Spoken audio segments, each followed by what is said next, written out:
ದಂಪತಿಯ ಮೇಲೆ ಸಾಕು ಮಗನಿಂದಲೇ ಹಲ್ಲೆಗೆ ಯತ್ನವನ್ನ ಮಾಡಲಾಗಿರುವಂತ ಘಟನೆ ನಡೆದಿದೆ. ಬೆಳಗಾವಿಯ ಗೋಕಾಕ್ನ ಬಡಿಗವಾಡ ಗ್ರಾಮದಲ್ಲಿ ಈ ಘಟನೆ ನಡೆದಿರುವಂತದ್ದು. ತನ್ನ ಹೆಸರಿಗೆ ಜಮೀನು ಬರೆಯುವಂತೆ ತಂದೆ ಮೇಲೆ ಹಲ್ಲೆಯನ್ನ ಮಾಡಲಾಗಿದೆ.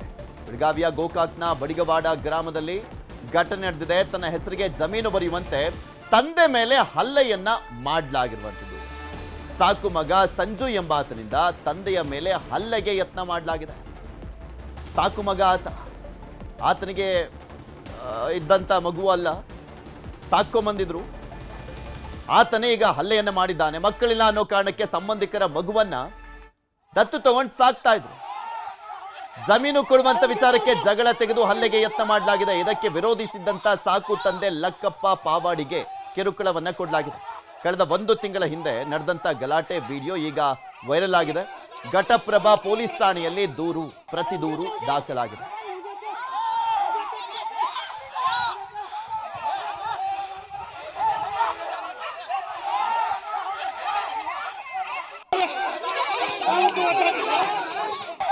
ತೋರಿಸ್ತಾ ಇದೀವಿ ದೃಶ್ಯಾವಳಿಗಳಲ್ಲಿ. ಸಾಕು ತಂದೆಯ ಮೇಲೇನೆ ಹಲ್ಲೆಯನ್ನ ಮಾಡಲಾಗಿದೆ. ಗುದ್ಲಿ, ಹಾರೆ, ದೊಣ್ಣೆ ಇದೆಲ್ಲವನ್ನು ಕೂಡ ಇಟ್ಕೊಂಡಿದ್ದಾರೆ. ಜಗಳ ಆಡುವಂತ ಸಂದರ್ಭದಲ್ಲಿ ತನ್ನ ಹೆಸರಿಗೆ ಆಸ್ತಿಯನ್ನ ಬರೆಸಿಕೊಳ್ಳುವಂತಹ ಕಾರಣಕ್ಕೋಸ್ಕರ ಈ ರೀತಿಯಾಗಿ ಹಲ್ಲೆಯನ್ನ ಮಾಡಲಾಗಿದೆ. ಅವಾಗಲೇ 3 ಗಂಟೆ ನ್ಯೂಸಲ್ಲಿ ಒಂದು ತೋರಿಸ್ತಾ ಇದ್ವಿ ನಾವು. ತನ್ನ ಅಪ್ಪನನ್ನೇ ಮಗಳು ಸಾಯಿಸಿದ್ದಾಳೆ. ಅಮ್ಮ ಸುಪಾರಿ ಕೊಟ್ಟಿದ್ಲು, ಅದಕ್ಕೆ ಪ್ರಿಯಕರನ ಜೊತೆ ಸೇರಿಕೊಂಡು ಅಪ್ಪನನ್ನೇ ಕೊಲೆ ಮಾಡಿದ್ಲು ಮಗಳು. ಇದು ಮತ್ತೊಂದು ರೀತಿಯಾದಂಥ ಪ್ರಕರಣ. ಸಾಕು ಮಗ ತಂದೆಯನ್ನ ಕೊಲೆ ಮಾಡ್ಲಿಕ್ಕೆ ಹೋಗಿದ್ದಾನೆ. ಅದು ವೃದ್ಧ ದಂಪತಿಯ ಮೇಲೆ ಮಗ ಹಲ್ಲೆ ಮಾಡಿರುವಂಥದ್ದು. ವೃದ್ಧರ ಮೇಲೆ ಹಲ್ಲೆ ಮಾಡ್ಲಿಕ್ಕೆ ಹೋಗಿದ್ದಾನೆ. ಇನ್ಯಾವ ಪೌರುಷವನ್ನ ತೋರಿಸ್ಲಿಕ್ಕೆ ಹೋಗಿದ್ದಾನೆ ಇವನು. ಸಾಕು ಮಗ ಮಕ್ಕಳಿಲ್ಲ ಅನ್ನುವ ಕಾರಣಕ್ಕೋಸ್ಕರ ಸಂಬಂಧಿಕರ ಹುಡುಗನನ್ನ ಕರ್ಕೊಂಬಂದು ಸಾಕಿದ್ರು. ಇವತ್ತು ಅನುಭವಿಸುವಂತ ಪರಿಸ್ಥಿತಿ ನಿರ್ಮಾಣವಾಗಿದೆ. ಯಾಕಾದ್ರೂ ಇವನು ಕರ್ಕೊಂಬಂದು ಸಾಕುದ್ವು ಅನ್ನುವಂತ ಪರಿಸ್ಥಿತಿಗೆ ತಂದಿಟ್ಟಿದ್ದಾನೆ. ಸಾಕು ಮಗ ಜಮೀನಿಗೋಸ್ಕರ ಈ ಗಲಾಟೆ ಆಗಿರೋದು, ಜಮೀನಿಗೋಸ್ಕರ ಹಲ್ಲೆಯನ್ನ ಮಾಡಿರೋದು ವೃದ್ಧ ದಂಪತಿ ಮೇಲೆ. ಅವರನ್ನು ತೋರಿಸ್ತಾ ಇದೀವಿ ನಿಮ್ಗೆ. ಒಂದ್ ಕಡೆ ದೂರು ಪ್ರತಿ ದೂರು ಎರಡೂ ಕೂಡ ಆಗಿದೆ.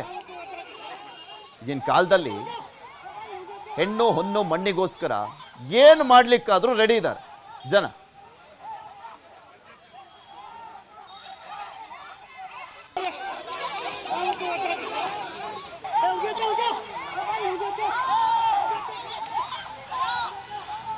ಗಲಾಟೆಯ ದೃಶ್ಯಾವಳಿಗಳು ಸರಿಯಾಗಿದೆ. ಆ ದೃಶ್ಯಾವಳಿಗಳಿಗೆ ಈಗ ಆಲ್ರೆಡಿ ಪೊಲೀಸರಿಗೆ ಕೊಡಲಾಗಿರುವಂಥದ್ದು. ಆ ದೃಶ್ಯಾವಳಿಗಳನ್ನ ಹಲ್ಲೆ ಮಾಡಿರುವಂಥದ್ರ ಬಗ್ಗೆ ದೊಣ್ಣೆ ಎಲ್ಲ ಇಟ್ಕೊಂಡಿದ್ದಾರೆ,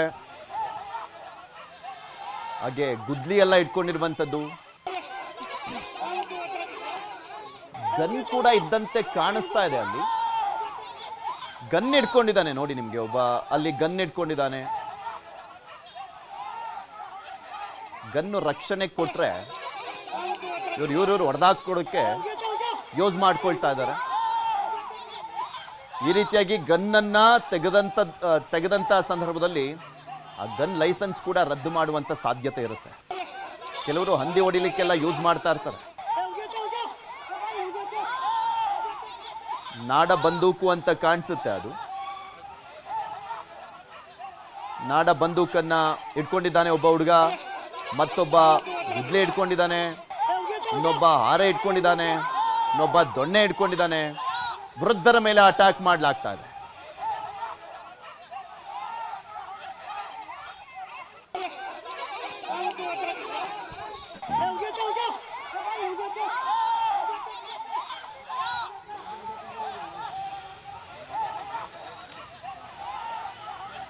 ಲಕ್ಕಪ್ಪ ಭೀಮಪ್ಪ ಪಾವಡಿ ಇದಾರಲ್ಲ, ಹಲ್ಲೆಗೆ ಒಳಗಾದಂಥವರು, ಅವರ ಪತ್ನಿ ನಮ್ಮ ಜೊತೆ ದೂರವಾಣಿ ಸಂಪರ್ಕದಲ್ಲಿದ್ದಾರೆ. ಮಲ್ಲವ್ವ ಅವರು. ನಮಸ್ಕಾರ ಮಲ್ಲವ್ವ ಅವರೇ. ನಮಸ್ಕಾರ ಸರ್. ನಿಮ್ಮ ಮೇಲೂ ಹಲ್ಲೆ ಆಯ್ತಾ? ಹ್ಞೂನ್ರಿ. ಹೇಗಿದ್ದೀರಾ? ಹೇಗಿದ್ದೀರಾ ನೀವೀಗ? ಈಗ 2 ದಿವಸ ಆತ್ರಿ ದವಾಖಾನಿಂದ ಅಡ್ಮಿಟ್ ಇದ್ದುರಿ. 22 ದಿನ ಅಡ್ಮಿಟ್ ಇದ್ದುರಿ ಸರ್. ಯಾವಾಗ ಗಲಾಟೆ ಆಗಿದ್ದು ಮಲ್ಲವರೇ? ಗಲಾಟೆ ರೀ ದೀಪಾವಳಿಕ್ಕಿಂತ ಮೊದಲ್ರಿ. ಹಾ, ದೀಪಾವಳಿಕ್ಕಿಂತ ಮೊದಲು ಗಲಾಟೆ ಆಗಿತ್ರಿ. ಹಾ ಗಲಾಟೆ ಆದ್ರ ರೀ ಸರ್ ಅದೇನಾತಂದ್ರ ರೀ ನಮ್ದ ಹೊಲನ 1 ಎಕರೆ ಐತ್ರಿ ಸರ್. ಹ್ಮ್ 1 ಎಕರೆ ಹೊಲ ಇದ್ರ ರೀ ಅದೇನಾಗೈತೆ ಅಂದ್ರ ರೀ ನಮ್ಮ ಹಿರಿಯರಿ ಅವ್ರ ಚಿಗೋಣ ಮಾಮಾಗ ಬರ್ಕೊಟ್ಟಿದ್ರಿ. ಹ್ಮ್ ಬರ್ಕೊಟ್ಟಿದ್ರಿ ಅದ ಒಂದು ಸಿಲಾಪ್ ಮಣಿ ಹಾಕೇನ್ರಿ ಅದ್ರಾಗ ರೀ. ಹ್ಮ್ ಸಿಲಾಪ್ ಮಣಿ ಹಾಕಿದ್ರಿ ನಾವ. ಹಾ ಆ ಸಿಲಾಪ್ ಮಣಿ ರೀ ಅದನ್ನು ಬಿಟ್ಟು ಹೋಗತ್ತೇಳಿ ಇದಕ್ಲೆ ಒಂದ್ ಬಡ್ದದ್ರಿ ಈಗ 3 ವರ್ಷ ಹಿಂದ್ರಿ. ಹ್ಮ್ ಅವಾಗೂ ಹಿಂಗ ಅಡ್ಮಿಟ್ ಆಗಿ ಇದನ್ನಾಗಿ ಕೇಸ್ FIR ಹರಿದು ಕೋರ್ಟಿಗೆ ಕಳಿಸಿರ್ರಿ. ಹಾ ಕೋರ್ಟ್ ಕಳಿಸಿರಿ ಅದನ್ನ ಮನ್ಯಾಗಿಂದ ನಮ್ಮನ್ನ ಇದನ್ನ ಮಾಡಿಕಿರಿಂದ ಅದ ಮನ್ಯಾಗ ನಾವು ಇದ್ರಿ ಅವರು ಇದ್ರಿ. ಅವನ್ನ ನೀವೇ ಸಾಕೊಂಡು ಬಂದಿದ್ರಾ ಮಲ್ಲವ್ವ ಅವ್ರೆ? ಏರಿ ಸಾಕು ಮಗ ಆತನೇ ಅಲ್ಲೇ ಮಾಡಿದ್ದಲ್ವಾ? ಏನ್ ಅವನ ಹೆಸರು? ಎಷ್ಟು ವರ್ಷದಿಂದ ಸಾಕ್ತಾ ಇದ್ರಿ ನೀವು? ಅವನ್ರಿ ಸಣ್ಣಾಗಿ ಅವು ಸತ್ತಾಳ್ರಿ, ಅಪ್ಪು ಸತ್ತಾನ್ರಿ. ಓ ಹಾ ಸಾತ್ ಕಾಲಕ್ರಿ ನಾವು ನಮ್ಗೂ ಮಕ್ಳು ಇಲ್ರಿ. ಮಕ್ಳು ಇಲ್ಲಾರ್ಕರಿ ಒಂದಿಟ್ಟು ಆಸರ ಹಾಕನತ್ತೇಳಿ ನಮ್ಮ ಮನೆಯವರು ತಂದು ಇಟ್ಕೊಂಡ್ರಿ ಅವ್ರು. ತಂದು ಇಟ್ಕೊಂಡ್ರೆ ಮತ್ತೆ ಏನಾತಂದ್ರ ರೀ ಅದ ಇದನ್ನಾತ್ರಿ ತಂದು ಇಟ್ಕೊಂಡ ಇಟ್ಟು ದಿನ ದೊಡ್ಡ ಸಣ್ಣಾರ ಆದ್ರಿ 3 ಮಂದಿ ಇದಾರ್ರಿ ಅವ್ರು. ಈಗ ಜಮೀನ್ಗೋಸ್ಕರ ನಿಮ್ ಮೇಲೆ ಹಲ್ಲೆ ಮಾಡಕ್ ಬಂದಿದ್ದಾನ ಅವನು. ನಿಮ್ ಯಜಮಾನ್ರು ಹೆಂಗಿದಾರ್ರಿ? ಒಂದ್ ಈಗ ಆರಾಮ ಐತ್ರಿ ಒಂದ್ ಸ್ವಲ್ಪ ರೀ. ಇನ್ನಾರು ಒಟ್ಟು ಮೇಯನ್ ಗಾಯ ಆರಿಲ್ರಿ. ಮಾತ್ರ ಈಗ ಮನ್ಯಾಂದು ಹೊರಗ ಹಾಕಿ ಇದನ್ ಮಾಡ್ಯಾನ್ರಿ. ಇಲ್ಲಿ ಪೊಲೀಸ್ ಠಾಣಾನು ಏನ್ ಕೇಳಿಲ್ರಿ. ಬಂದೂಕ್ ಯಾರ್ದ್ರಿ? ಬಂದೂಕ್ರಿ ಅವ್ರು ಮಾಯಪ್ಪ ಈರಪ್ಪ ಕುಡ್ಡೇನಿ ಇರದ್ರಿ. ಅವ್ರು ಯಾರು? ಅವ್ರಿ ಅವ್ರ ತಮ್ಮನ ನಮ್ಮ ಹಿರಿಯರ್ರಿ ಅವ್ರ ಚಿಗೋಣ ತಾಮ್ರಿ. ನಿಮ್ ಬಾಮೈದನ್ ಮಗ? ಹ್ಞೂನ್ರಿ. ನಮ್ಮ ಈಗ ಏನಾಗೈತ್ರಿ ಒಟ್ಟು ನಾವ್ ಇರಾಕ ಇಬ್ರ ಇರ್ತೀರಿ ಹೊಲ್ದಾಗ್ರಿ. ಈಗ ಕಂಪ್ಲೇಂಟ್ ಕೊಟ್ರಲ್ಲ, ಏನಾಗಿದೆ ಮಲ್ಲವ್ವ ಅವ್ರೆ? ಒಟ್ಟ ಏನು ತೋದಿಲ್ರಿ ಕಂಪ್ಲೇಂಟ್ ಸರ್ ನಮ್ದ್ರಿ. ನೋಡೋಣ, ಈಗ ನಾವು ಸುದ್ದಿ ಬಿತ್ತರಿಸ್ತಾ ಇದೀವಿ. ನಮ್ಮ ಪ್ರತಿನಿಧಿನೂ ಕೂಡ ಇದ್ರ ಬಗ್ಗೆ ಫಾಲೋ ಅಪ್ ಮಾಡ್ತಿದ್ದಾರೆ. ವಿಡಿಯೋ ಕೂಡ ನಾವು ಪ್ಲೇ ಮಾಡ್ತಾ ಇದೀವಿ. ನಿಮ್ಗೆ ಅನ್ಯಾಯ ಆಗಿದ್ರೆ ನ್ಯಾಯ ಕೊಡಿಸುವಂತ ಕೆಲಸವನ್ನ ನಾವು ಮಾಡ್ತೀವಿ. ಜೋಪಾನ ಮಲ್ಲವ್ವ ಅವರೇ, ನೀವು ಮತ್ತೆ ನಿಮ್ಮ ಯಜಮಾನರು. ಧನ್ಯವಾದ ನ್ಯೂಸ್ 18 ಜೊತೆ ಮಾತನಾಡಿದಕ್ಕೆ. ದರ್ಶನ್ ಜಾಮೀನು ಅರ್ಜಿ ವಿಚಾರಣೆ ಆರಂಭ ಆಗಿದೆ. ಹೈಕೋರ್ಟ್ ನಲ್ಲಿ ರೆಗ್ಯುಲರ್ ಬೇಲ್ ಅರ್ಜಿ ವಿಚಾರಣೆ ಈಗ ನಡೆಸಲಾಗ್ತಾ ಇದೆ. ಹೈಕೋರ್ಟ್ ನಲ್ಲಿ SPP special public prosecutor Prasanna Kumar ಈಗ ವಾದ ಮಂಡಿಸ್ತಾ ಇದ್ದಾರೆ. ಹೈಕೋರ್ಟ್ ನಲ್ಲಿ ರೆಗ್ಯುಲರ್ ಬೇಲ್ ಅರ್ಜಿ ವಿಚಾರಣೆ ಈಗ ನಡೀತಾ ಇರುವಂತದ್ದು. ಸದ್ಯಕ್ಕೆ ಈಗ ಮಧ್ಯಂತರ ಜಾಮೀನಿನ ಮೇಲೆ ದರ್ಶನ್ ಅವರು ಈಗ BGS ಆಸ್ಪತ್ರೆಯಲ್ಲಿ ಚಿಕಿತ್ಸೆಯನ್ನ ಪಡೆದಿದ್ದಾರೆ. ಅದರ ಬೆನ್ನಲ್ಲೇ ಈಗ ಮತ್ತೊಂದು ಕಡೆ ಹೈಕೋರ್ಟ್ ನಲ್ಲಿ SPP ಪ್ರಸನ್ನ ಕುಮಾರ್ ವಾದವನ್ನ ಮಂಡನೆ ಮಾಡ್ತಿದ್ದಾರೆ. ರೆಗ್ಯುಲರ್ ಬೇಲ್ ಅರ್ಜಿ ವಿಚಾರಣೆ ಈಗ ನಡೀತಾ ಇದೆ. ಹೆಚ್ಚುವರಿ ಚಾರ್ಜ್ ಶೀಟ್ ವಿಚಾರಣಾ ಕೋರ್ಟ್ಗೆ ಸಲ್ಲಿಸಿದ್ದೇವೆ. ಅರ್ಹತೆ ಮೇಲೆ ಮುಂದಿನ ದಿನಾಂಕದಂದು ವಿಚಾರಣೆ ನಡೆಸಬೇಕು. ವೈದ್ಯಕೀಯ ವರದಿ ತಮಗೆ ನೀಡಿಲ್ಲ ಅಂತ SPP ಪ್ರಸನ್ನ ಕುಮಾರ್ ವಾದ ಮಂಡಿಸ್ತಿದ್ದಾರೆ. ಇಷ್ಟು ದಿನಗಳಿಂದ ದರ್ಶನ್ ಅವರು ಏನ್ ಟ್ರೀಟ್ಮೆಂಟ್ ಅನ್ನ ತಗೊಳ್ತಿದ್ದಾರೆ, ಅಥವಾ ಸರ್ಜರಿ ಮಾಡಿಸ್ಕೊಳ್ಳೋದಕ್ಕೆ ಮುಂದಾಗಿದ್ದಾರಾ, ಅಥವಾ ಬೇರೆ ಏನಾದ್ರೂ ಟ್ರೀಟ್ಮೆಂಟ್ ಅನ್ನ ತಗೊಳ್ತಿದ್ದಾರಾ, ಯಾವುದೇ ಮಾಹಿತಿ ಈಗ ಲಭ್ಯ ಆಗಿಲ್ಲ. ಇದನ್ನೇ ಈಗ ಹೈಕೋರ್ಟ್ ನ್ಯಾಯಾಧೀಶರ ಮುಂದೆ SPP ಪ್ರಸನ್ನ ಕುಮಾರ್ ವಾದ ಮಂಡಿಸ್ತಿದ್ದಾರೆ. ವೈದ್ಯಕೀಯ ವರದಿ ತಮಗೆ ನೀಡಿಲ್ಲ ಅಂತ ಹೇಳಿ SPP ಪ್ರಸನ್ನ ಕುಮಾರ್ ವಾದ ಮಂಡಿಸ್ತಿದ್ದಾರೆ. ದರ್ಶನ್ ವೈದ್ಯಕೀಯ ವರದಿಯನ್ನ ನೋಡ್ತಾ ಇರುವಂತಹ ನ್ಯಾಯಮೂರ್ತಿ ವಿಶ್ವಜಿತ್ ಶೆಟ್ಟಿ ಅವರು SPPಗೂ ಒಂದು ಪ್ರತಿ ಮೆಡಿಕಲ್ ವರದಿಯನ್ನ ಕೊಡೋದಕ್ಕೆ ಸೂಚನೆಯನ್ನ ಕೊಡಲಾಗಿದೆ. 6 ವಾರಗಳ ಷರತ್ತಿನ ಮೇಲೆ ಮಧ್ಯಂತರ ಜಾಮೀನನ್ನ ನೀಡಲಾಗಿರುವಂತದ್ದು. ಆಲ್ಮೋಸ್ಟ್ ಈಗ ಒಂದು 20 ದಿನನೇ ಕಳೀತಾ ಬರ್ತಾ ಇದೆ. 29ನೇ ತಾರೀಕು ಬಳ್ಳಾರಿ ಜೈಲಿನಿಂದ ರಿಲೀಸ್ ಆಗಿದ್ದು. ಇವತ್ತು 21ನೇ ತಾರೀಕು. 21 + 2 ದಿನ 23 ದಿನ ಆಗಿದೆ. 45 ದಿನದಲ್ಲಿ 23 ದಿನ ಹೋಗಿದೆ. ಆ ಮಧ್ಯಂತರ ಜಾಮೀನು ಸಿಕ್ಕಿದ್ದೆ ವೈದ್ಯಕೀಯ ಗ್ರೌಂಡ್ಸ್ ಆಧಾರದ ಮೇಲೆ. ಪ್ರತಿ ವಾರನೂ ಕೂಡ ಆ ಹೆಲ್ತ್ ಅಪ್ಡೇಟ್ ಅನ್ನ ಕೊಡಬೇಕು ಅಂತಲೂ ಕೂಡ ಷರತ್ತನ್ನ ವಿಧಿಸಲಾಗಿತ್ತು. ಬಟ್ ಏನಂತ ಅಪ್ಡೇಟ್ ಕೊಡ್ತಾ ಇದ್ದಾರೆ? ಸರ್ಜರಿ ಮಾಡಲಾಗಿದೆಯಾ, ಫಿಸಿಯೋಥೆರಪಿನ, ಏನು ಅನ್ನುವಂಥದ್ರ ಬಗ್ಗೆ ಗೊಂದಲ ಇದೆ. Special public prosecutor Prasanna Kumar ಅವರು ಅದ್ರ ಬಗ್ಗೆ ನಮಗೂ ಕೂಡ ಮಾಹಿತಿ ಕೊಡಿ ಅಂತ ಕೇಳ್ಕೊಂಡಾಗ ನ್ಯಾಯಮೂರ್ತಿಗಳಾಗಿರುವಂಥ ವಿಶ್ವಜಿತ್ ಶೆಟ್ಟಿ ಅವರು ಸೂಚನೆ ಕೊಟ್ಟಿದ್ದಾರೆ, ಅವ್ರಿಗೂ ಕೂಡ ಒಂದು ಕಾಪಿಯನ್ನ ಕೊಡಿ ಅಂತ. ಇನ್ನ ವೈದ್ಯಕೀಯ ವರದಿಯನ್ನ ಸಲ್ಲಿಸಿದ್ದಾರೆ ವಕೀಲ CV ನಾಗೇಶ್ ಅವರು, ದರ್ಶನ್ ಪರವಾಗಿರುವಂಥ ವಕೀಲರು. ಹೈಕೋರ್ಟ್ನಲ್ಲಿ ರೆಗ್ಯುಲರ್ ಬೇಲ್ ಅರ್ಜಿ ವಿಚಾರಣೆ ಆರಂಭ ಆಯಿತು. ರೆಗ್ಯುಲರ್ ಬೇಲ್ ಅಂದ್ರೆ ಈ ಹಿಂದೆ ಸಿಕ್ಕಿದ್ದಂಥ ಬೇಲ್ ಏನಿದೆ ಅದು ಮಧ್ಯಂತರ ಬೇಲ್. 45 ದಿನಕ್ಕಷ್ಟೇ ಆ ಬೇಲು. ಅದು ಹೆಲ್ತ್ ಗ್ರೌಂಡ್ಸ್ ಮೇಲೆ ಕೊಟ್ಟಿದ್ದಂಥ ಬೇಲ್. ರೆಗ್ಯುಲರ್ ಬೇಲ್ ಏನು? ರೇಣುಕಾಸ್ವಾಮಿ ಕೊಲೆ ಪ್ರಕರಣಕ್ಕೆ ಸಂಬಂಧಪಟ್ಟಂತೆ ವಾದ ಪ್ರತಿವಾದ ನಡೆಯುತ್ತೆ. ಈಗ ಆಲ್ರೆಡಿ ಆರೋಪಿ ನಂಬರ್ 15, 16, 17 ಇವ್ರಿಗೆಲ್ರಿಗೂ ಕೂಡ ಬೇಲ್ ಆಗಿದೆಯಲ್ವಾ, ಇನ್ನೂ ಒಂದು 5-6 ಜನಕ್ಕೆ ಬೇಲ್ ಆಗಿರುವಂಥದ್ದು ಈ ಪ್ರಕರಣದಲ್ಲಿ. ಸೊ ಆ ರೀತಿಯಾದಂಥ ಒಂದು ರೆಗ್ಯುಲರ್ ಬೇಲ್ಗೆ ಮನವಿಯನ್ನ ಮಾಡಿಕೊಳ್ಳಲಾಗಿದೆ. ಸಿ ವಿ ನಾಗೇಶ್ ಅವರು ಆ ಒಂದು ಅರ್ಜಿ ವಿಚಾರಣೆ ಬಂದಂಥ ಸಂದರ್ಭದಲ್ಲಿ ವಾದ ಪ್ರತಿವಾದ ನಡೀತಾ ಇರುವಂಥದ್ದು. ದರ್ಶನ್ ಪವಿತ್ರ ಗೌಡ ಜಾಮೀನು ಅರ್ಜಿ ವಿಚಾರಣೆ ಮುಂದೂಡಿಕೆ ಆಗಿದೆ. ನವೆಂಬರ್ 26ಕ್ಕೆ ಮುಂದೂಡಿಕೆ ಆಗಿರುವಂಥದ್ದು.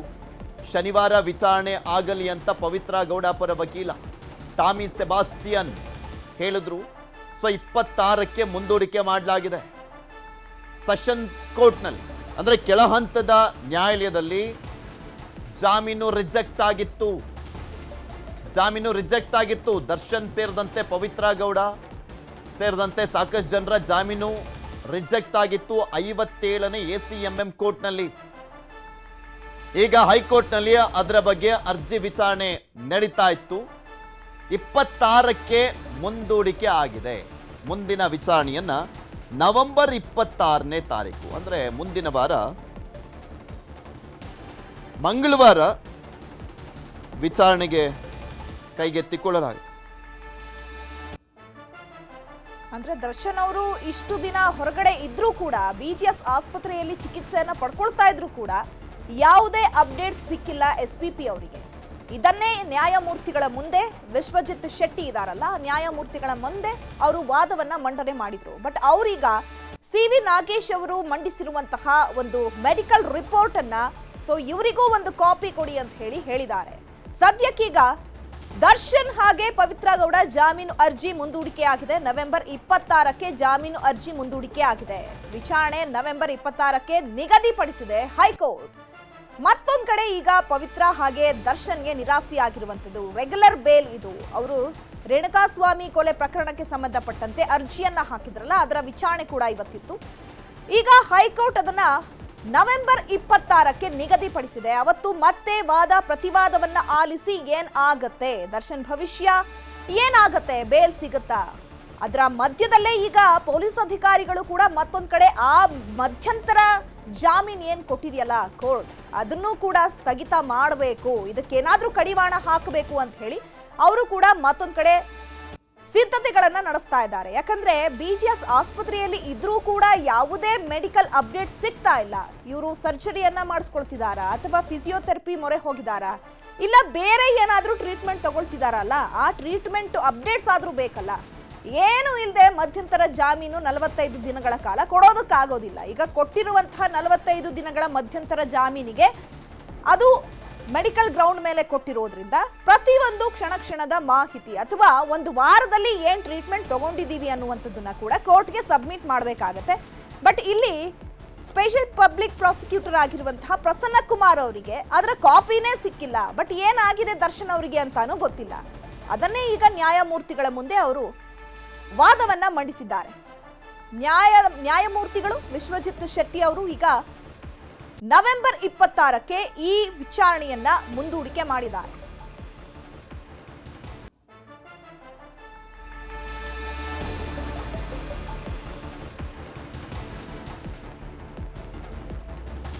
ಈ ಬಗ್ಗೆ ಮತ್ತಷ್ಟು ಮಾಹಿತಿಯನ್ನು ಕೊಡ್ತಾರೆ ನಮ್ಮ ಮಂಜುನಾಥ್, ಫೋನ್ ಸಂಪರ್ಕದಲ್ಲಿ ಜಾಯ್ನ್ ಆಗಿದ್ದಾರೆ. ಮಂಜುನಾಥ್, ಇವತ್ತು ಹೈಕೋರ್ಟ್ನಲ್ಲಿ ವಿಚಾರಣೆ ಇತ್ತು. ಈಗ ವಾದ ಪ್ರತಿವಾದ ಏನ್ ನಡೀತು, ಏನೆಲ್ಲ ಡಾಕ್ಯುಮೆಂಟ್ಸ್ ನ ಸಬ್ಮಿಟ್ ಮಾಡಿದ್ದಾರೆ, CV ನಾಗೇಶ್ ಅವರು ಸಬ್ಮಿಟ್ ಮಾಡಿರುವಂತಹ ಡಾಕ್ಯುಮೆಂಟ್ ಕಾಪಿಯನ್ನ ಈಗ SPP ಅವರು ಕೊಟ್ಟಿದ್ದಾರಾ? ಚೈತ್ರ, ರೇಣುಕಾಸ್ವಾಮಿ ಕೊಲೆ ಪ್ರಕರಣದಲ್ಲಿ ನಟ ದರ್ಶನ್, ಪವಿತ್ರ ಗೌಡ ಸೇರಿದಂತೆ ಒಟ್ಟು 5 ಜನ ಆರೋಪಿಗಳು ಇವತ್ತು ಹೈಕೋರ್ಟ್ ನಲ್ಲಿ ಜಾಮೀನಿನ ಮೊರೆ ಹೋಗಿದ್ರು. ಅದರಂತೆ ನಟ ದರ್ಶನ್ ಜಾಮೀನಿನ ಅರ್ಜಿ ವಿಚಾರಣೆ ಮೊದಲನೇದಾಗಿ ಆರಂಭವಾಗುತ್ತೆ. ಈ ಒಂದು ಸಂದರ್ಭದಲ್ಲಿ ದರ್ಶನ್ ಪರವಾಗಿ ಹಿರಿಯ ವಕೀಲರಂತ CV ನಾಗೇಶ್ ಅವರು ಕೂಡ ಅಷ್ಟೇ ವಾದವನ್ನ ಮಂಡನೆ ಮಾಡ್ತಾರೆ. ಪ್ರಮುಖವಾಗಿ ಇಲ್ಲಿ SPP ಅವರು CV ನಾಗೇಶ್ ವಾದ ಮಾಡೋದಕ್ಕಿಂತ ಮುಂಚಿತವಾಗಿ ಅವರು ಒಂದಷ್ಟು ಆಕ್ಷೇಪಣೆಯನ್ನ ಸಲ್ಲಿಕೆಯನ್ನ ಮಾಡ್ತಾರೆ. ಪ್ರಮುಖವಾಗಿ ನಟ ದರ್ಶನ್ ಈಗಾಗಲೇ ಸರ್ಜರಿಯನ್ನ ಮಾಡಿಸ್ಕೊಳ್ಳೋಕೆ ಅಂತೇಳಿ ಬಂದಿರುವಂತದ್ದು, ಅದು ಕೂಡ 6 ವಾರಗಳ ಕಾಲ ಮಧ್ಯಂತರ ಜಾಮೀನನ್ನು ಕೊಟ್ಟಿದ್ದಾರೆ. ಆದ್ರೆ ಇಲ್ಲಿವರೆಗೂ ಕೂಡ ಅಷ್ಟೇ ಅವರು ಸರ್ಜರಿಯ ದಿನಾಂಕವನ್ನು ಕೂಡ ನಿಗದಿ ಮಾಡ್ಕೊಂಡು ಅಟ್ಲೀಸ್ಟ್ ಅವ್ರಿಗೆ ಏನ್ ಟ್ರೀಟ್ಮೆಂಟ್ ಆಗ್ತೀನ ಅನ್ನೋದ್ರ ಬಗ್ಗೆ ನಮ್ಗೆ ಯಾವುದೇ ರೀತಿಯಂತ ಮಾಹಿತಿಯನ್ನು ಕೂಡ ಅಷ್ಟೇ ಕೊಟ್ಟಿಲ್ಲ ಅನ್ನುವಂತ ಒಂದು ಮನವಿಯನ್ನು ಕೂಡ ಅಷ್ಟೇ ನ್ಯಾಯಾಧೀಶರಿಗೆ ಮಾಡ್ತಾರೆ. ಇಮಿಡಿಯೇಟ್ ಆಗಿ CV ನಾಗೇಶ್ ಅವರು ಆ ಒಂದು ಮೆಡಿಕಲ್ ರಿಪೋರ್ಟ್ ಅನ್ನು ಕೂಡ ಅಷ್ಟೇ ಜಡ್ಜ್ಗೆ ಸಬ್ಮಿಟ್ ಮಾಡ್ತಾರೆ. ಈ ಒಂದು ಸಂದರ್ಭದಲ್ಲಿ ಅದೆಲ್ಲವನ್ನು ಕೂಡ ಕೂಲಂಕುಷವಾಗಿ ಓದಿದಂತ ಬಳಿಕ ಜಡ್ಜಿ ಒಂದು ಪ್ರತಿಯನ್ನ SPP ಅವ್ರಿಗೂ ಕೂಡ ಅಷ್ಟು ಕೊಡುವಂತ ಸೂಚನೆಯನ್ನ ಕೊಡ್ತಾರೆ. ಅದರಲ್ಲಿ ಸದ್ಯಕ್ಕೆ ನಟ ದರ್ಶನ ಹೆಲ್ತ್ ಕಂಡೀಷನ್ ಏನಿದೆ ಅನ್ನುವಂಥದ್ರ ಬಗ್ಗೆ ಅವರು ಉಲ್ಲೇಖವನ್ನು ಕೆಲಸವನ್ನ ಮಾಡಿರುವಂತದ್ದು. ಇದಾದಂತಹ ಬಳಿಕ ನಟ ಪವಿತ್ರ ಗೌಡ ಪರವಾಗಿಯೂ ಕೂಡ ಅಷ್ಟೇ ಟಾಮಿ ಸೆಬಾಸ್ಟಿಯನ್ ಅವರು ವಿಚಾರಣೆಗೆ ಹಾಜರಾಗಿದ್ರು. ಟಾಮಿ ಸೆಬಾಸ್ಟಿಯನ್ ಅವರು ವಿಚಾರಣೆ ಆರಂಭಕ್ಕೂ ಮುಂಚಿತವಾಗಿ ಶನಿವಾರದಂದು ಅರ್ಜಿ ವಿಚಾರಣೆ ನಡೆಸುವಂತ ಒಂದು ಮನವಿಯನ್ನು ಕೂಡ ಮಾಡ್ಕೊಳ್ತಾರೆ. ಆ ಒಂದು ಸಂದರ್ಭದಲ್ಲಿ ನಟ ದರ್ಶನ್ ಮತ್ತು ಪವಿತ್ರ ಗೌಡ ಇಬ್ಬರ ಜಾಮೀನಿನ ಅರ್ಜಿ ವಿಚಾರಣೆಯನ್ನ ನವೆಂಬರ್ 26ಕ್ಕೆ ಹೈಕೋರ್ಟ್ನ ಏಕಸದಸ್ಯ ಪೀಠ ಮುಂದೂಡಿರುವಂತದ್ದು. ರಿಪೋರ್ಟ್ಸ್ ಇದೆಯಲ್ಲ ಅದನ್ನ ಏನ್ ಗೌಪ್ಯವಾಗಿ ಇಡಬೇಕಾ, ಆ ರೀತಿಯಾಗಿ ಏನಾದ್ರೂ ಇದೆಯಾ ಅಥವಾ ಗೌಪ್ಯತೆಯನ್ನ ಕಾಪಾಡಲಾಗ್ತಾ ಇದೆಯಾ? ಬಿಕಾಸ್ ಯಾವುದೇ ಚಾರ್ಜ್ ಶೀಟು ಅಥವಾ ಬೇರೆ ಯಾವುದಾದ್ರೂ ಇದ್ದಂಥ ಸಂದರ್ಭದಲ್ಲಿ ಕೋರ್ಟ್ಗೆ ಸಲ್ಲಿಕೆ ಮಾಡಿದಾಗ ಅದು ಪಬ್ಲಿಕಲಿ ಗೊತ್ತಾಗ್ತಾ ಹೋಗುತ್ತಲ್ಲ. ಪೃಥ್ವಿಲಿ ಪ್ರಮುಖವಾಗಿ ನಟ ದರ್ಶನ್ಗೆ ಏನ್ ಟ್ರೀಟ್ಮೆಂಟ್ ಕೊಡ್ತಿದ್ದಾರೆ ಅನ್ನೋದ್ರ ಬಗ್ಗೆ ತುಂಬಾ ಗೌಪ್ಯತೆಯನ್ನ ಈಗಾಗಲೇ ಕುಟುಂಬಸ್ಥರು ಕಾಪಾಡ್ತಿರುವಂತದ್ದು, ಜೊತೆಗೆ ಅಡ್ವೊಕೇಟ್ಸ್ ಕೂಡ ಅಷ್ಟೇ. ಯಾಕಂದ್ರೆ ನಟ ದರ್ಶನ್ ಯಾವಾಗ BGS ಹಾಸ್ಪಿಟಲ್ ಹೋಗಿ ಅಡ್ಮಿಟ್ ಆಗ್ತಾರೋ, ಅಡ್ಮಿಟ್ ಆದಂತ ಸಂದರ್ಭದಲ್ಲಿ ವೈದ್ಯಾಧಿಕಾರಿಗಳಿಗೆ ಮತ್ತು BGS ನ ಆಡಳಿತ ಮಂಡಳಿಗೆ ವಿಜಯಲಕ್ಷ್ಮಿ ಅವರು ಖುದ್ದಾಗಿ ಹೋಗಿ ಮನವಿಯನ್ನ ಮಾಡ್ಕೊತಾರೆ. ನಟ ದರ್ಶನ್ಗೆ ಏನ್ ಟ್ರೀಟ್ಮೆಂಟ್ ಕೊಡ್ತಾರೆ ಏನು ಅನ್ನೋದ್ರ ಬಗ್ಗೆ ಯಾವುದೇ ಮಾಧ್ಯಮದವರಿಗೆ ಯಾವುದೇ ರೀತಿಯಂತಹ ಒಂದು ಸುದ್ದಿಗಳು ಕೂಡ ಸಿಗಬಾರದು ಅನ್ನೋ ತಕ್ಷಣ ಒಂದು ಮನವಿಯನ್ನ ಮಾಡ್ಕೊಂತಾರೆ. ಅದರಂತೆ ಇದುವರೆಗೂ ಕೂಡ ಅಷ್ಟೇ BGS ಆಸ್ಪತ್ರೆಯಲ್ಲಿ ನಟ ದರ್ಶನ್ಗೆ ಫಿಸಿಯೋಥೆರಪಿಯನ್ನ ಮಾಡ್ತಿರುವಂತ ವಿಚಾರ ಬಿಟ್ರೆ ಬೇರೆ ಯಾವುದೇ ವಿಚಾರವನ್ನು ಕೂಡ ಅಷ್ಟೇ ಆಡಳಿತ ಮಂಡಳಿಯವರಾಗಿರ್ಬೋದು ಅಥವಾ ನಟ ದರ್ಶನ್ ಪರ ವಕೀಲರಾಗಿರ್ಬೋದು ಇದುವರೆಗೂ ಹೇಳಿಲ್ಲ. ಜೊತೆಗೆ SPP ಪ್ರಸನ್ನ ಕುಮಾರ್ ಅವರು ಕೂಡ ಅಷ್ಟೇ ಇದನ್ನೇ ಇವತ್ತು ಕೋರ್ಟ್ ನಲ್ಲಿ ವಾದ ಮಾಡಿರುವಂತದ್ದು. ಯಾಕಂದ್ರೆ ಆಲ್ಮೋಸ್ಟ್ ದರ್ಶನ್ ಬಂದು 20 ಡೇಸ್ ಆಗ್ತಿದೆ, 20 ದಿನಗಳಿಂದಲೂ ಕೂಡ ನಟ ದರ್ಶನ್ ಏನ್ ಟ್ರೀಟ್ಮೆಂಟ್ ಕೊಡ್ತಿದ್ದಾರೆ ಅನ್ನೋ ವಿಚಾರಗಳೇ ನಮ್ಗೆ ಗೊತ್ತಾಗಿಲ್ಲ. ಯಾಕಂದ್ರೆ ನಟ ದರ್ಶನ್ 6 ವಾರಗಳ ಕಾಲ ಮಧ್ಯಂತರ ಜಾಮೀನನ್ನ ಪಡ್ಕೊಂಡಿರುವಂತದ್ದು, ಅಂದ್ರೆ ಏನು ಸರ್ಜರಿಯನ್ನ ಮಾಡಿಸ್ಕೊಳ್ಬೇಕು ಅಂತ ಹೇಳ್ಬಿಟ್ಟು. ಆದ್ರೆ 6 ವಾರ ಆಗಿದೆ, ಇದುವರೆಗೂ ಏನ್ ಟ್ರೀಟ್ಮೆಂಟ್ ಕೊಟ್ಟಿದೆ ಏನಂತದ ಬಗ್ಗೆ ನಮ್ಗೆ ಯಾವುದೇ ಮಾಹಿತಿ ಇಲ್ಲ ಅಂದಾಗ ಈಗ SPP ಪ್ರಸನ್ನ ಕುಮಾರ್ ಅವರಿಗೆ ಆ ಒಂದು ಮೆಡಿಕಲ್ ರಿಪೋರ್ಟ್ ಅನ್ನು ಕೊಟ್ಟಿದ್ದಾರೆ. ಇನ್ನೇನು ಕೆಲವೇ ಕ್ಷಣದಲ್ಲಿ ಆ ಮೆಡಿಕಲ್ ರಿಪೋರ್ಟ್ ನಲ್ಲಿ ಏನಿದೆ ಅನ್ನುವಂಥದ್ರ ಬಗ್ಗೆ ಸ್ಪಷ್ಟವಾದಂತ ಮಾಹಿತಿ ಸಿಗುತ್ತೆ. ಪೃಥ್ವಿ, ಓಕೆ, ಧನ್ಯವಾದ ಮಂಜು ನಿಮ್ಮೆಲ್ಲ ಮಾಹಿತಿಗಾಗಿ. ಸರ್ಕಾರಿ ಆಸ್ಪತ್ರೆಗಳಲ್ಲಿ ಚಿಕಿತ್ಸಾ ದರ ಹೆಚ್ಚಳ ಹಿನ್ನೆಲೆ ಸಂಜಯ್ ಗಾಂಧಿ ಆಸ್ಪತ್ರೆಗೆ ಬಿಜೆಪಿ ನಾಯಕರು ಭೇಟಿ ಕೊಟ್ಟಿದ್ದಾರೆ. ವಿಪಕ್ಷ ನಾಯಕ ಅಶೋಕ್ ನೇತೃತ್ವದ ತಂಡ ಭೇಟಿ ಕೊಟ್ಟಿದೆ. ರಾಜ್ಯ ಸರ್ಕಾರ ಈಗ ಗ್ಯಾರಂಟಿಗಳ ಗೊಂದಲದಲ್ಲೇ ಇರುವಂತದ್ದು. ಆ ಗೊಂದಲದ ಮಧ್ಯದಲ್ಲಿ ಒಂದೊಂದು ವಿವಾದಗಳು ಸೃಷ್ಟಿ ಆಗ್ತಾ ಇದೆ. ಈಗ ಸರ್ಕಾರಿ ಆಸ್ಪತ್ರೆಗಳಲ್ಲೂ ಕೂಡ ಚಿಕಿತ್ಸಾ ದರವನ್ನ ಹೆಚ್ಚಳ ಮಾಡಿದ್ದಾರೆ ಅನ್ನುವಂತಹ ಆರೋಪ ಕೇಳಿ ಬರ್ತಾ ಇದೆ. ಸದ್ಯಕ್ಕೀಗ ಸಂಜಯ್ ಗಾಂಧಿ ಆಸ್ಪತ್ರೆಗೆ ದಿನೇಶ್ ಗುಂಡೂರಾವ್ ಅವರು ಆರೋಗ್ಯ ಸಚಿವರು ಅವ್ರು ಹೇಳಿದ್ದಾರೆ, ಈಗ 10 ರೂಪಾಯಿ ಇದ್ದಿದ್ದು 20 ರೂಪಾಯಿ, 25 ರೂಪಾಯಿ ಇದ್ದಿದ್ದು 50 ರೂಪಾಯಿ, ಈ ರೀತಿಯಾಗಿ ಆಯಾಯ ಆಸ್ಪತ್ರೆಗಳ ಇಂಪ್ರೂವ್ಮೆಂಟ್ಸ್ಗೆ ಆ ಆಸ್ಪತ್ರೆಗಳು ಕೆಲವೊಂದು ಕಡೆ ಈಗ ಜಾಸ್ತಿ ಮಾಡ್ಕೊಳ್ತಾ ಇದ್ದಾರೆ. ಅದು ಪ್ರಸ್ತಾವನೆ ಇತ್ತು, ಅದಕ್ಕೆ ಓಕೆ ಅಂತ ಹೇಳಿದ್ದಾರೆ. ಸೊ ಹೀಗಾಗಿ ಸ್ವಲ್ಪ ಜಾಸ್ತಿ ಮಾಡಲಾಗ್ತದೆ, 15ರಿಂದ 20% ಅಂತ. ಆಸ್ಪತ್ರೆಯ ದರ ಪಟ್ಟಿ ಪರಿಶೀಲನೆಯನ್ನ ಮಾಡಿದ್ದಾರೆ ಅಶೋಕ್ ಅವರು. ದರ ಹೆಚ್ಚಳ ಮಾಡಿರುವ ಸರ್ಕಾರದ ವಿರುದ್ಧ ಆಕ್ರೋಶ, ಬಡವರ ತಲೆ ಮೇಲೆ ಚಪ್ಪಡಿ ಎಳೆಯುವಂತ ಕೆಲಸವನ್ನ ಮಾಡ್ತಾ ಇದೆ ಅಂತ ಹೇಳ್ತಾ ಇದ್ದಾರೆ. ಇವ್ರುಗಳು ಏನಂದ್ರೆ ವಿರೋಧ ಪಕ್ಷದಲ್ಲಿದ್ದಾಗ ಆಕ್ರೋಶ, ಆಡಳಿತ ಪಕ್ಷಕ್ಕೆ ಹೋದಾಗ ಇವರು ಅದೇ ಪೆಟ್ರೋಲ್ ರೇಟು ಎಲ್ಲ ಯಾವ್ದು ಎಷ್ಟೆಷ್ಟು ಜಾಸ್ತಿ ಆಗಿದೆ ಅನ್ನುವಂಥದ್ರ ಬಗ್ಗೆ ಯಾವ್ರಿಗೆ ಆಗಲಿ ಪರಿಜ್ಞಾನ ಇದೆಯಾ? ಅವರು ವಿರೋಧ ಪಕ್ಷದಲ್ಲಿದ್ದಾಗ ಈವನ್ ಕಾಂಗ್ರೆಸ್ನವರು ಅಷ್ಟೇ, ನಾವು ಅಧಿಕಾರಕ್ಕೆ ಬರ್ತಿದ್ದಂಗೆ ಫುಲ್ ಕಡಿಮೆ ಮಾಡ್ತೀವಿ ಅದು ಇದು ಅಂತೆಲ್ಲ ಫುಲ್ ಪುಂಕ್ತಾ ಇದ್ರು. ಬಂದ್ ಮಾಧ್ಯಮಗಳ ಮುಂದೆ ಬಡಾಯಿ ಕೊಚ್ಕೊಳ್ಳೋದು. ಅಧಿಕಾರಕ್ಕೆ ಬಂದ್ರು ಸೈಲೆಂಟ್ ಆದ್ರು. ಈಗ ಆ ಕೆಲಸ ವಿರೋಧ ಪಕ್ಷದ ಬಿಜೆಪಿ ನಾಯಕರು ಮಾಡ್ತಾ ಇದ್ದಾರೆ. 25 ರೂಪಾಯಿಯಿಂದ 50 ರೂಪಾಯಿ ಆಗೋದು, 10 ರೂಪಾಯಿಯಿಂದ 20 ರೂಪಾಯಿ ಆಗೋದು ಇದು ದೊಡ್ಡದಲ್ಲ ಆಕ್ಚುಲಿ. ಬಟ್ ಚಿಕಿತ್ಸಾ ವೆಚ್ಚ ಈಗ ಕೆಲವೊಂದು ಆಪರೇಷನ್ ಮಾಡಿಸಿದಂತ ಸಂದರ್ಭದಲ್ಲಿ ಈಗ 5,000 10,000 ರೂಪಾಯಿ ಈ ರೀತಿಯಾಗಿದ್ದಂಥದ್ದು 50,000 ಈ ರೀತಿಯಾಗಾದ್ರೆ ನಿಜಕ್ಕೂ ಅದನ್ನ ಪ್ರಶ್ನೆ ಮಾಡಬೇಕಾಗತ್ತೆ. ಈ 10 ರೂಪಾಯಿ 20 ರೂಪಾಯಿ ಎಲ್ಲ ಜನ ಓಕೆ, ಒಂದು ಚಾಕ್ಲೇಟ್ ತಗೊಂಡ್ರೆ 5 ರೂಪಾಯಿ 10 ರೂಪಾಯಿ ಆಗೋಗಿರುತ್ತೆ. ನೀವೊಂದು ಬೋಂಡ ತಗೊಂಡ್ರೆ ಕಾಂಗ್ರೆಸ್ ಸರ್ಕಾರ, ಸಿದ್ದರಾಮಯ್ಯನವರ ಸರ್ಕಾರ ಬಂದಂತ 16 ತಿಂಗಳಲ್ಲಿ ಪ್ರತಿ ತಿಂಗಳು ಕೂಡ ಬಡವರ ತಲೆ ಮೇಲೆ ಚಪ್ಪಡಿ ಎಳೆಯುವಂತ ಕೆಲಸವನ್ನ ಮಾಡ್ತಾ ಇದ್ದಾರೆ. ಈಗ ಮತ್ತೊಂದು ಬರೆ ಆರೋಗ್ಯ ಇಲಾಖೆಯವರು ಇಲಾಖೆಯನ್ನ ನಡೆಸಕ್ಕೆ ದುಡ್ಡಿಲ್ದಿರ, ಇಲಾಖೆಯಲ್ಲಿ ಹಣದ ಕೊರತೆ ಇರೋದ್ರಿಂದ ಔಷಧಿಗಳು ತೆಗೆದುಕೊಳ್ಳಲಾಗದ ಸ್ಥಿತಿ ಇದೆ. ಔಷಧಿಗಳನ್ನು ತೆಗೆದುಕೊಳ್ಳಕ್ಕಾಗಲ್ಲ, ಆ ಸ್ಥಿತಿ ಇದೆ. ಔಷಧಿಗೋಸ್ಕರ BPL ಕಾರ್ಡ್ದಾರರೇನಿದ್ದಾರೆ, ಬಡವರೇನಿದ್ದಾರೆ, ಅವರು ಆಸ್ಪತ್ರೆಗಳಲ್ಲಿ ಅಲಿತಾ ಇದ್ದಾರೆ. ಈಗ ಏಕಾಏಕಿ ರಿಜಿಸ್ಟ್ರೇಷನ್ ಫೀಸ್ ಅನ್ನ ಜಾಸ್ತಿ ಮಾಡಿದ್ದಾರೆ. 30 ಅರ್ಹತೆ ಇದ್ದ ಬಡವರ BPL ಕಾರ್ಡ್ ಕ್ಯಾನ್ಸಲ್ ವಿಚಾರಕ್ಕೆ ಸಂಬಂಧಪಟ್ಟಂತೆ ಈಗ ಆಹಾರ ಇಲಾಖೆಗೆ ಸಿಎಂ ಖಡಕ್ ವಾರ್ನಿಂಗ್ ಅನ್ನ ಕೊಟ್ಟಿದ್ದಾರೆ. ಆಹಾರ ಸಚಿವರ ಭರವಸೆ, ಸಂತ್ರಸ್ತರು ನಿರಾಳ, ಅರ್ಹತೆ ಇದ್ರೆ BPL ವಾಪಸ್.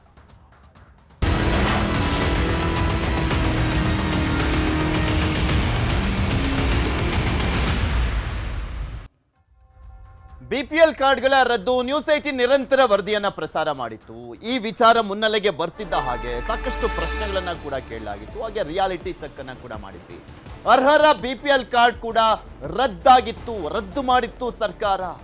ರದ್ದು ಮಾಡುವಂತ ಬರದಲ್ಲಿ ಅರ್ಹರು ಯಾರೆಲ್ಲ ಬಿಪಿಎಲ್ ಕಾರ್ಡ್ಗಳನ್ನ ಪಡೆದುಕೊಳ್ಳಿದ್ದಕ್ಕೆ ಯೋಗ್ಯರಿದ್ರು ಅವರ ಕಾರ್ಡ್ಗಳು ಕೂಡ ರದ್ದಾಗಿತ್ತು. ನ್ಯೂಸ್ 18 ನಿರಂತರ ವರದಿ ಬಳಿಕ ಸರ್ಕಾರ ಎಚ್ಚೆತ್ತುಕೊಂಡಿದೆ. ಅರ್ಹರಿಗೆ ಗುಡ್ ನ್ಯೂಸ್ ಅನ್ನ ಕೊಟ್ಟಿರುವಂತದ್ದು ಆಹಾರ ಸಚಿವ ಮುನಿಯಪ್ಪ ಅವರು.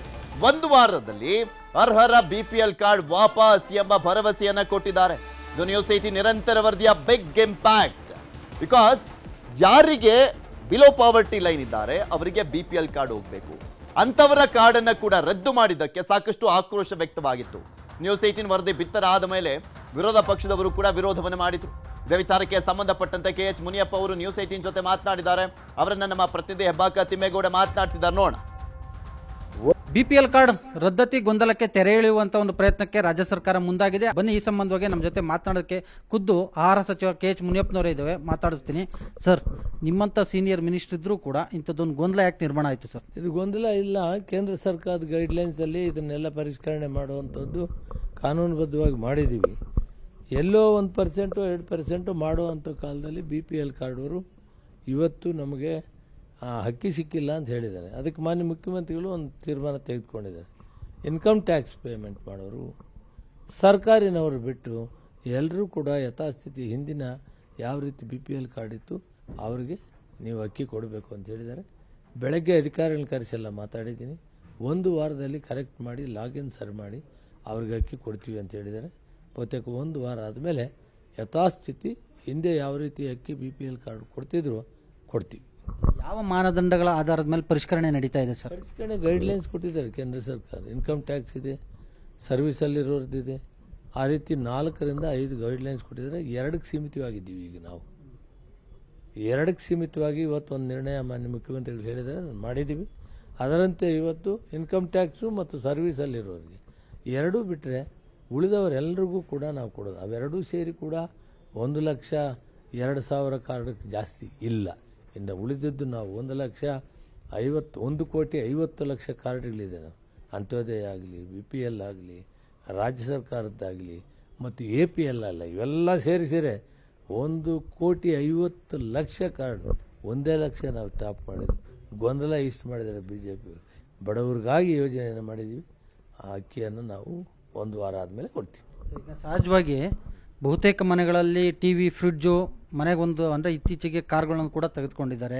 ಕೆಲವು ಕಡೆ ಗ್ರಾಮೀಣ ಪ್ರದೇಶ ಟ್ರ್ಯಾಕ್ಟರ್ಗಳನ್ನು ಹೊಂದಿದ್ದಾರೆ. ಇಂಥವ್ರು ರೈತಾಪಿ ವರ್ಗದವರು, ಇಂಥವ್ರಿಗೆ ಏನು ಹೇಳ್ತೀರಿ? ಈಗ ಯಾವ ಕಾರ್ಡು ರದ್ದಾಗಲ್ಲ ಹೇಳಿದ್ದೀನಿ. BPL ಇರ್ತದೆ, APL ಇರ್ತದೆ. ಯಾವ ಕಾರ್ಡು ರದ್ದಾಗಲ್ಲ.